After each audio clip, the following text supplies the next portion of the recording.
Hello friends, good morning.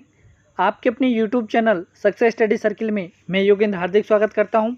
जो इस channel पे नए हैं वो प्लीज़ चैनल को सब्सक्राइब करें और हमारी वीडियो की नोटिफिकेशन सबसे पहले प्राप्त करने के लिए बेल आइकन जरूर दबाएं। तो दोस्तों, आज है 28 सितंबर। तो हम 28 सितंबर की प्रमुख करंट अफेयर्स के बारे में आपसे चर्चा करेंगे। तो चलते हैं आज के हमारे पहले प्रश्न पर।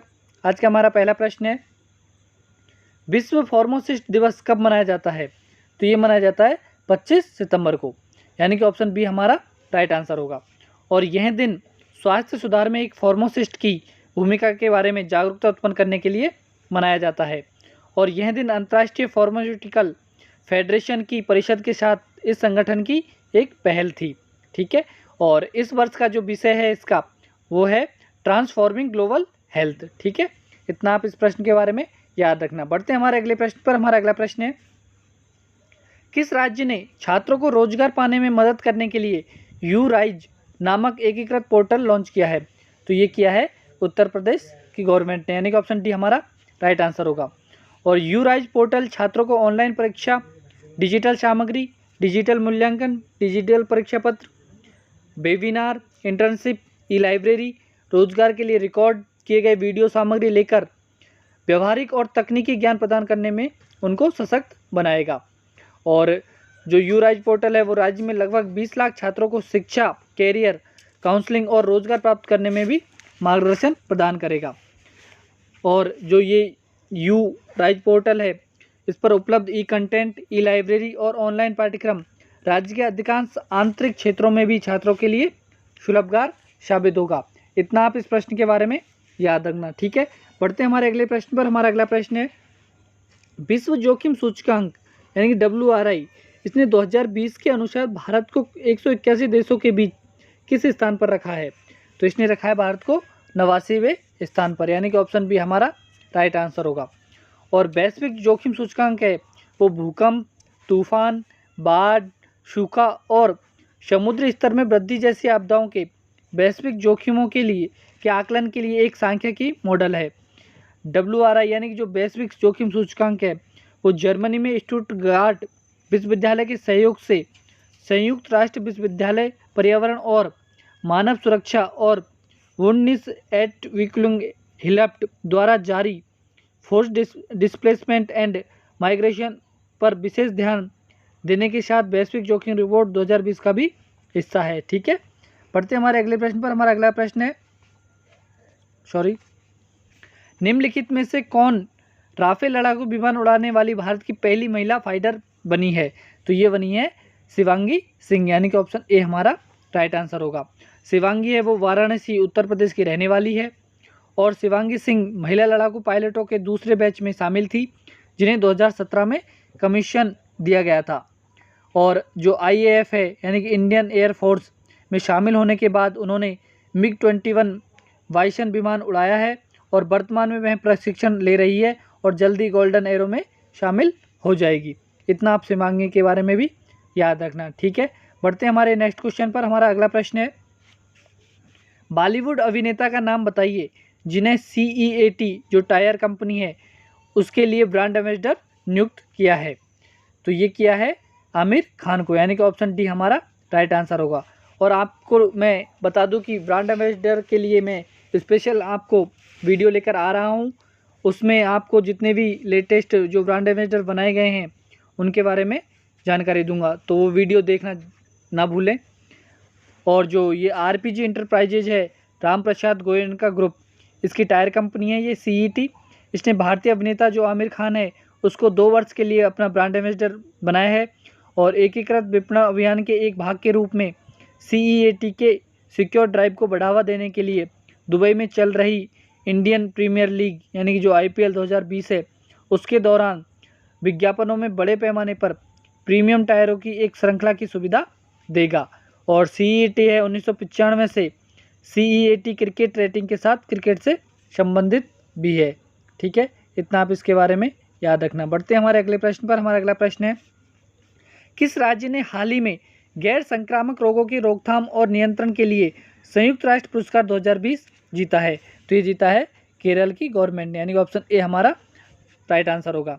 और केरल ने संयुक्त राष्ट्र की अंतर एजेंसी टास्क फोर्स का गैर संक्रामक रोगों से संबंधित सतत विकास लक्ष्यों की दिशा में अपने उत्कृष्ट योगदान के लिए गैर संक्रामक रोगों की रोकथाम और नियंत्रण के लिए पुरस्कार 2020 जीता है। और केरल को स्वास्थ्य क्षेत्र में राज्य की अथक सेवा के लिए सम्मानित किया गया है। केरल के लिए एक वार्षिक संयुक्त राष्ट्र पुरस्कार से मान्यता प्राप्त होने का यह पहला मौका है। और केरल के साथ पूरे विश्व में 6 अन्य स्वास्थ्य मंत्रालयों ने 2020 का यूनिटेफ पुरस्कार भी जीता है। ठीक है, चलते हैं हमारे अगले प्रश्न पर। हमारा अगला प्रश्न है, शहरी सरकारी बैंकों को साइबर हमलों से बचाने के लिए आरबीआई द्वारा समझाए गए 5 सूत्रीय रणनीतिक दृष्टिकोण का क्या नाम है? तो इसका नाम है गार्ड, यानी कि ऑप्शन डी हमारा राइट आंसर होगा। और भारतीय रिजर्व बैंक के अपने साइबर हमलों से बचने और पता लगाने और जवाब देने के लिए शहरी सहकारी बैंकिंग की आईटी सुरक्षा प्रणाली को बढ़ावा देने के लिए शहरी बैंक जो सहकारी बैंक है उनके लिए technology vision for cyber security 2020 से 2023 को लागू कर दिया है या करेगा भी। और प्रौद्योगिकी विजन डॉक्यूमेंट का उद्देश्य क्या है? इसका उद्देश्य उद्विकासी आईटी और साइबर खतरे के वातावरण के खिलाफ शहरी सहकारी बैंकिंग क्षेत्र की साइबर सुरक्षा की क्षमता को बढ़ाना। और आरबीआई अपने 5 सूत्रीय रणनीतिक दृष्टिकोण गार्ड है उसका उपयोग करके इस उद्देश्य को प्राप्त करेगा। ठीक है, इतना इस प्रश्न के बारे में याद रखना। चलते हैं हमारे नेक्स्ट प्रश्न पर। हमारा नेक्स्ट प्रश्न है, मोक्ष कलश योजना 2020 की शुरुआत किस राज्य ने की है? तो ये की है राजस्थान राज्य सरकार ने, यानी कि ऑप्शन बी हमारा राइट आंसर होगा। और इस मोक्ष कलश योजना का उद्देश्य क्या है? इसका उद्देश्य हरिद्वार में गंगा में अपने प्रियजनों की राख को विसर्जित करने के लिए मृतक के परिवार के 2 सदस्यों को मुफ्त बस यात्रा की अनुमति देना। और इस योजना को चलाने के लिए राज्य सड़क परिवहन निगम नोडल एजेंसी होगी और इसका खर्च देवस्थान विभाग जो है वहन करेगा। और यात्रियों को सुविधा का लाभ उठाने के लिए मृत व्यक्ति के साथ विवरण प्रदान करके पंजीकरण कराना होगा। जिन व्यक्तियों के पास मृत व्यक्ति की राख है उनके पास संबंधित दस्तावेजों की एक प्रति होनी चाहिए। और जो RSRTC है उसके ऑनलाइन पंजीकरण के लिए एक इंटरफेस, गंतव्य के लिए परिवहन की व्यवस्था और यात्रा के दौरान अन्य सुविधाएं प्रदान करेगा। ये बहुत ही अच्छी बात है कि राजस्थान सरकार ने ये मोक्ष कलश योजना 2020 लॉन्च करके बहुत ही बड़ा फायदा भी किया है।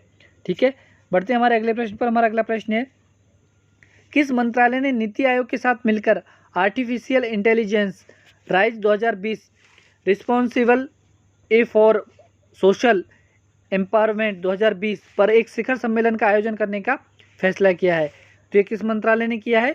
ये किया है इलेक्ट्रॉनिक्स और सूचना प्रौद्योगिकी मंत्रालय ने, यानी कि ऑप्शन ए हमारा राइट आंसर होगा। ये नीति आयोग से मिलकर इसको सम्मेलन का आयोजन करेगा। चलते हैं हमारे आज के आखिरी प्रश्न पर। हमारा आखिरी प्रश्न है, महान क्रिकेटर और कोच डीन जोन्स जिनका हाल ही में निधन हो गया है, ये किस देश से संबंधित थे? तो आपकी जानकारी लिए एक तो बता दूँ, ये फिलहाल इनकी मुंबई में डेथ हुई है। और ये क्रिकेट के साथ साथ अभी रिटायर के बाद इन्होंने कमेंट्री में अपना अच्छा योगदान दिया है। और फिलहाल जो IPL चल रहा है इसमें कमेंट्री के लिए भी यहाँ पे थे, लेकिन इनका मुंबई में निधन हो गया। और ये थे ऑस्ट्रेलिया के एक महान क्रिकेटर। ठीक है, ऑप्शन ए हमारा राइट आंसर होगा। जो ऑस्ट्रेलिया के पूर्व दिग्गज बल्लेबाज डी जोन्स ने अपने इंटरनेशनल कैरियर में 52 टेस्ट और 164 वनडे मैच खेले थे। उन्होंने टेस्ट में 46.55 के औसत से रन बनाए, जबकि वनडे में वह 44.61 के औसत से बल्लेबाजी करते थे। उन्होंने टेस्ट में कुल 11 और वनडे में 7 शतक भी अपने नाम किए थे। जो डी जोन्स हैं वो ऑस्ट्रेलिया को पहला वर्ल्ड कप जिताने वाली टीम का भी हिस्सा रहे थे। 1987 वर्ल्ड कप के फाइनल में उन्होंने नंबर 3 पर बैटिंग करते हुए 33 रन का अहम योगदान दिया था। और ऑस्ट्रेलिया ने यह खिताब में 7 रन से अपने नाम किया था। तो दोस्तों आज के लिए इतना ही। कल फिर नए प्रश्नों के साथ आपसे मुलाकात करेंगे। और जिन्होंने अभी तक इस चैनल को सब्सक्राइब नहीं किया है वो प्लीज़ पहले चैनल को सब्सक्राइब करें। और अगर आपको वीडियो पसंद आई हो तो प्लीज़ लाइक और कमेंट करके हमें बताएं।